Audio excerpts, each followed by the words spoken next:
Assalamualaikum. Semangat pagi teman-teman. Hari ini tanggal 9 Januari 2025 ya. Kemarin ada koreksi menarik dan bagus sekali dari Bang Muhammad Zialutfi.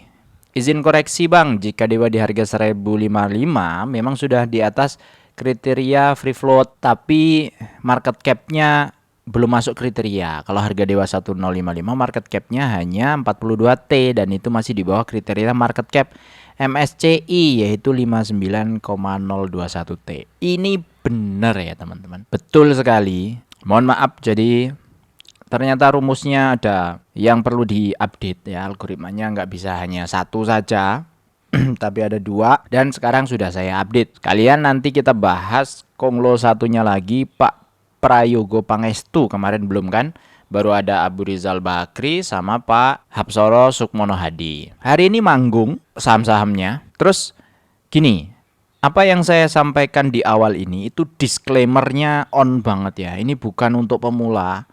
Apa yang saya sampaikan di sini murni bukan untuk pemula yang baru memulai di pasar saham. Ini bukan rekomendasi, ini juga bukan sesuatu yang bisa dijadikan referensi. Karena satu-satunya hal di pasar saham yang harusnya bisa dijadikan referensi adalah base fundamentalnya dia. Itu referensi logisnya ada di sana. Tapi kalau ngomong masalah bagaimana orang bisa meleverage, dia punya kekayaan trading dengan scalping, dengan konglomologi, dengan bandarmologi, swing trading, trend follower, apapun itu sudah advance. Jadi sudah belajar bagaimana charting, belajar bagaimana ngitungin barang ya kalau Ko Hengki bilang ya. Tapi kalau pemula pengen beli saham untuk investasi, silakan evaluasi dengan sederhana, dengan simple. Nah, dengan ini nih, aliran investasi simple tanpa teknik ribet dan fokus di saham syariah. Nah, ini kalau ini pilihan ya, mau syariah mau nggak syariah itu pilihan masing-masing.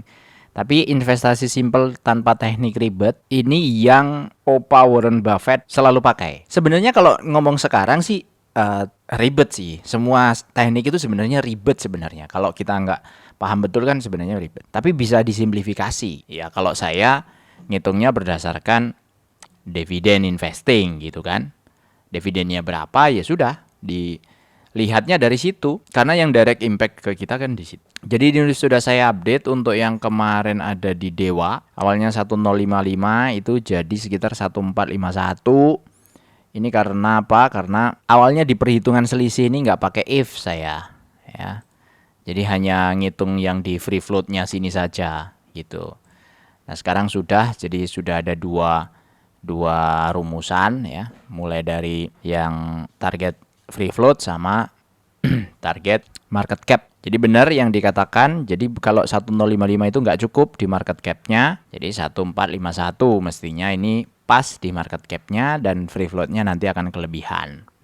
Nah ini updatean hari ini ya, ada Ratu, Mina, Bufa, semuanya hijau sih, tapi yang paling kenceng ada di Bufa, Mina, kemudian BRMS ini 2%, LT 8%. Ini adalah saham-saham Konglo yang sudah pernah saya review. Nah selanjutnya siapa saham Konglo berikutnya adalah sahamnya Pak Prayogo Pangestu. Ada siapa? Pertama ada BRPT. BRPT itu secara target price harusnya kalau hanya ngitung dua saja, free float dan market cap, ini harusnya sudah sesuai ya, semuanya sudah hijau ya. Market capnya harusnya sekitar 59T, dia 291T. Free floatnya harusnya 29T, dia 81T. Tapi di luar ini ada perhitungan lain ya, kayak ATVR ya, itu maksudnya average value transaction selama periode tertentu itu dihitung di sana. Dan ada banyak lagi yang lain. Nah, saya nggak akan masuk ke arah sana karena ini bukan keahlian saya. Jadi ini saya hanya ngasih. FOMO itu nggak baik ya. FOMO itu nggak bagus. Oh ini naik, saya ikut beli dong. Tapi kita nggak tahu sebenarnya tujuannya apa gitu. Oh Raja lagi naik, sebenarnya tujuannya apa sih Raja? Tujuannya masuk MSCI apa sih? Apakah beneran ini dijagain sama Konglonya? Beneran tujuannya ke sana atau enggak? Ya itu yang dikonfirmasi, dan saya tidak di ranah sana untuk mengkonfirmasi. Saya hanya menghitung-hitung saja berdasarkan rumus MSCI. Gimana ini rumusnya? Jadi ini dokumennya, indeks metodologi ya, MSCI Global Investable Market Indexes Methodology ya, Index Construction Objective, Guiding Principle and Methodology for the MSCI Global Investable Market Indexes. Nah, ini ada beberapa halaman nih, dari mulai halaman 11 sampai halaman totalnya itu 100, 200, 190, 150-an.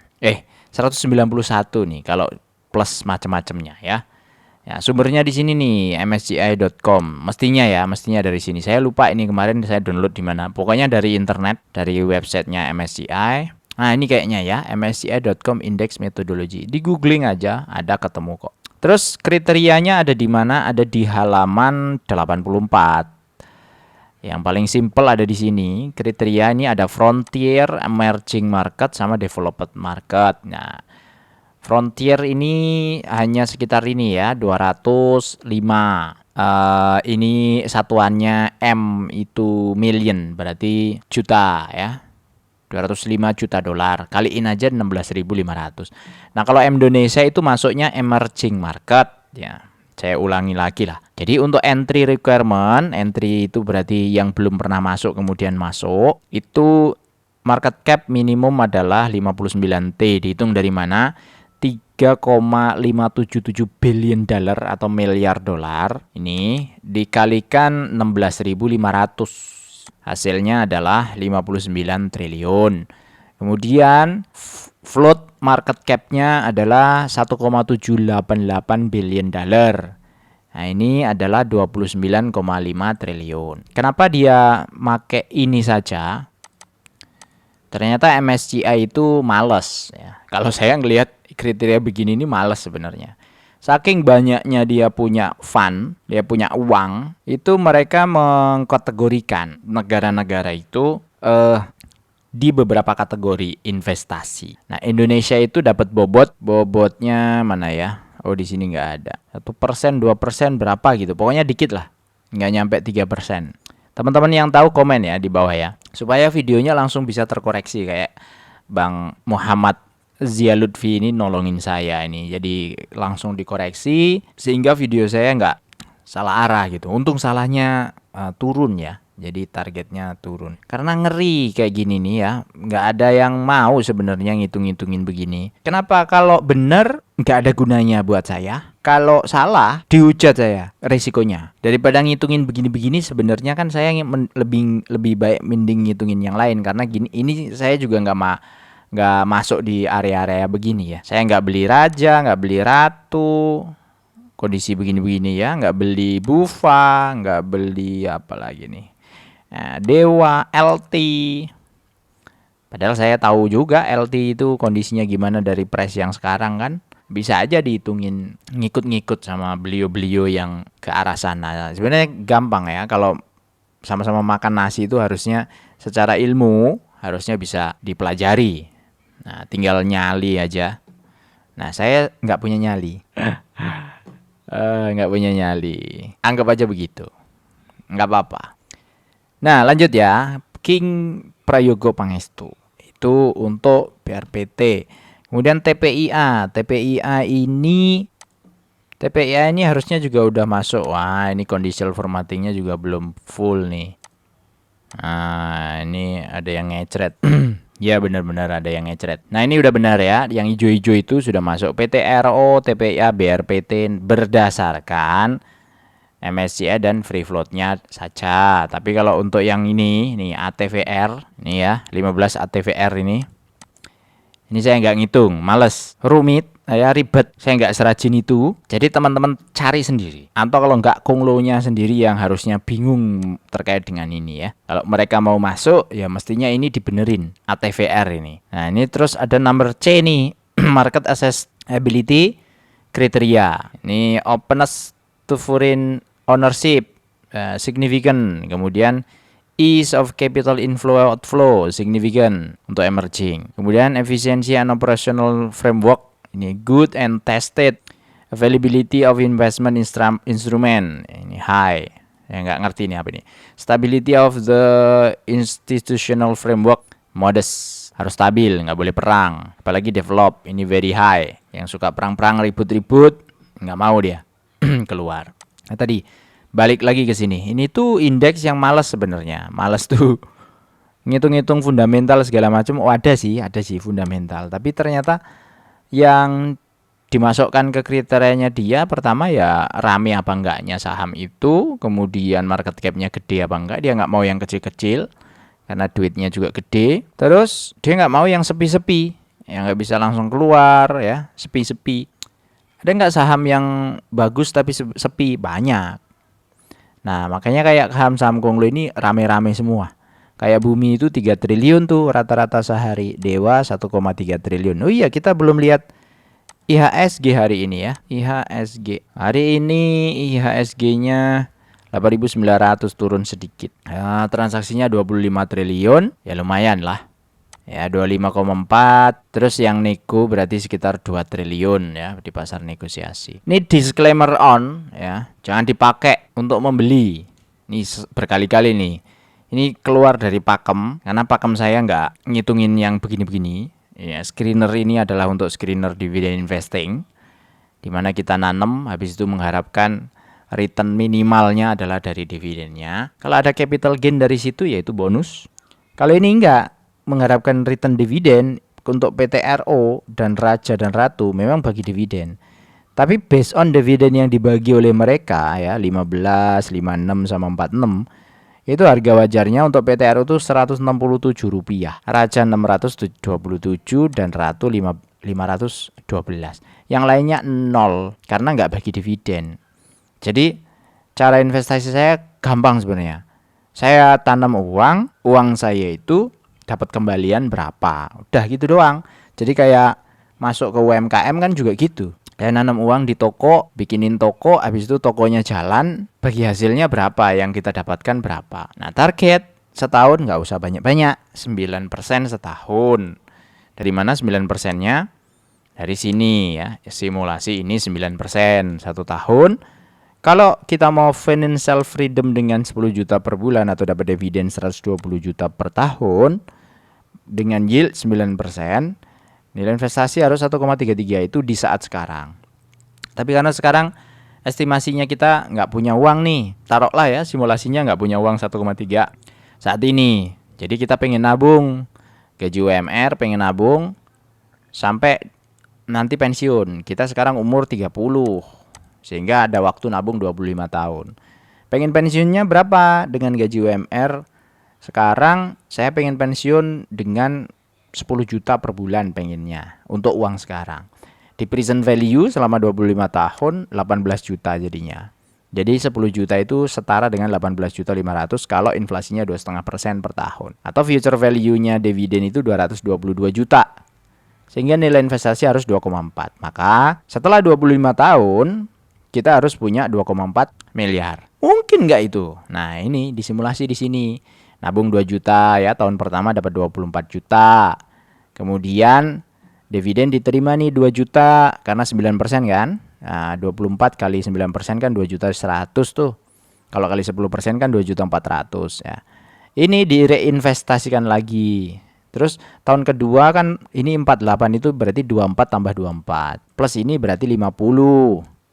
Dapat dividen, reinvest lagi tahun ketiga dan seterusnya sampai tahun kelima baru dapat 143 juta.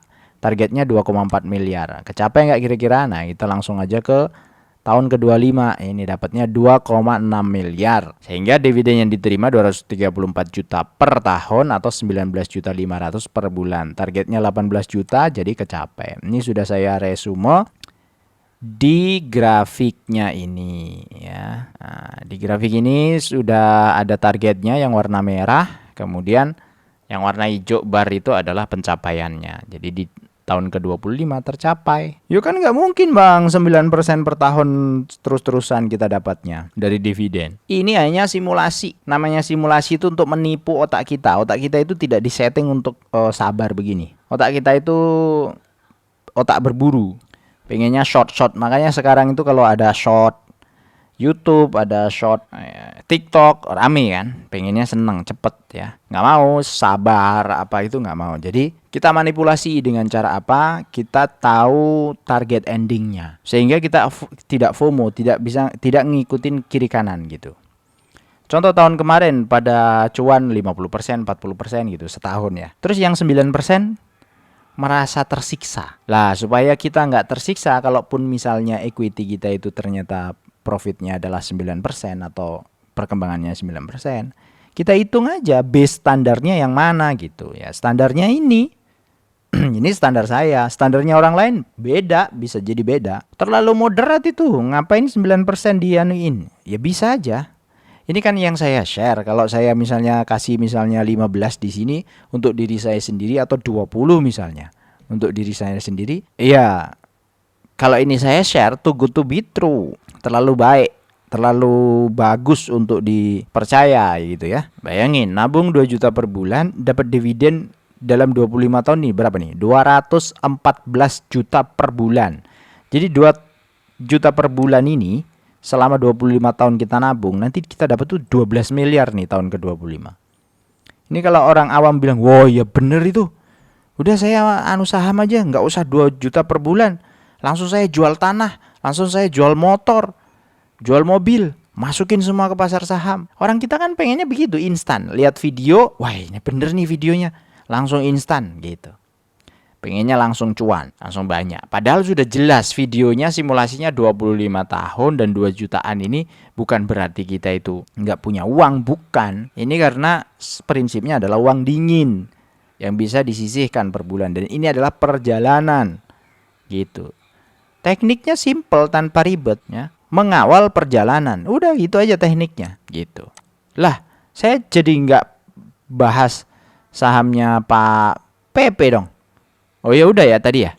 PTRO ini udah ya, udah achieve target ya. Kemudian TPIA udah achieve target, BRPT juga achieve target. Jadi Pak PP udah achieve target semua. Kok yang lain nggak ada? Nggak syariah, nggak saya masukin sini, mungkin yang lain ya. Kalau ada yang belum masuk ya mungkin dia nggak syariah. Tapi kalau syariah ya saya masukin sini. Biar konsisten sesuai channelnya gitu. Kalau saham yang bebas ya mungkin nanti bikin channel yang sahamnya bebas gitu. Niche-nya biar pas. Terus apa lagi nih? Tadi pokoknya saya kalau ngelantur itu jadi lama-lama begitu. Nah, ini tiba-tiba udah lama aja videonya ya. Intinya adalah kita punya standar kita sendiri. Kita punya dunia kita sendiri. Kalau kita sakit ya keluarga kita juga yang nungguin gitu ya. Ya bukan siapa-siapa, bukan netizen, bukan siapa-siapa. Pokoknya yang terdekat aja lah, yang bisa kita kendalikan, yang kita kendalikan. Kalau orang lain punya profit lebih banyak, punya kekayaan lebih banyak, itu jamnya mereka, itu waktunya mereka. Ya, abang mau bisa ngomong begitu, bla bla bla bla begini. Loh, namanya pikiran itu penentunya bukan siapa-siapa kok, kita aja penentunya. Kita mau mikir bagus ya bagus, mau mikir buruk ya buruk gitu. Pengendalinya kita udah dikasih hak khusus. Kemarin saya baca, nah kan ngelantur lagi. Udah intinya itu ya. Untuk hari ini bukan rekomendasi ya, disclaimer on, ini hanya adalah angka-angka saja. Dengan kondisi yang seperti ini berarti mana yang masih belum hijau, mana yang nggak hijau Anda tahu. Tapi ini bukan rekomendasi. Serius ya, ini bukan rekomendasi. Ini saya kasih gambaran saja. Bukan berarti saya nggak pernah bahas saham Konglo, tapi sebenarnya nggak bisa ngitung-ngitungnya gitu. Intinya itu ya, ini cara saya menghitung begini. Benar salahnya saya juga nggak tahu karena nggak ada validatornya. Karena validatornya kan MSCI, jadi nggak ada yang benar-benar 100% valid pasti. Semuanya guess, dugaan. Itu aja dari saya, makasih. Assalamualaikum warahmatullahi wabarakatuh. Semoga bermanfaat. Jangan lupa subscribe, like, komen, kemudian di lonceng itu supaya nggak ketinggalan video-videonya. Biasanya setiap hari saya update. Ada aja yang nanya, bang ini bang ini bang ini bang. Padahal barusan kemarin diupload. Artinya kayak gitu dia nggak subscribe atau subscribe tapi nggak di lonceng sehingga nggak dapat notifikasi gitu. Kalau ternyata notifikasinya ganggu setiap hari ya sudah nggak usah dilihat videonya gitu. Kalau ternyata bermanfaat, ya liatin. Kalau ternyata terlalu lama, dikali 1,5 atau 2. Nanti apa yang saya omongin akan celut gitu, kayak penyiar radio gitu yang cepot gitu ngomongnya. Tapi secara informasi Anda bisa nangkep dengan audio. Ya, nggak usah lihat gambarnya, nggak usah lihat layarnya karena ini membosankan ya layar-layar begini. Dengerin aja suara saya, dengerin sambil nyetir, dengerin sambil pulang kerja atau berangkat kerja pagi, setelah sholat subuh, apapun silahkan. Sambil ngopi lah, sambil nonton TV lah, boleh silahkan. Salam lagi, wassalamualaikum warahmatullahi wabarakatuh.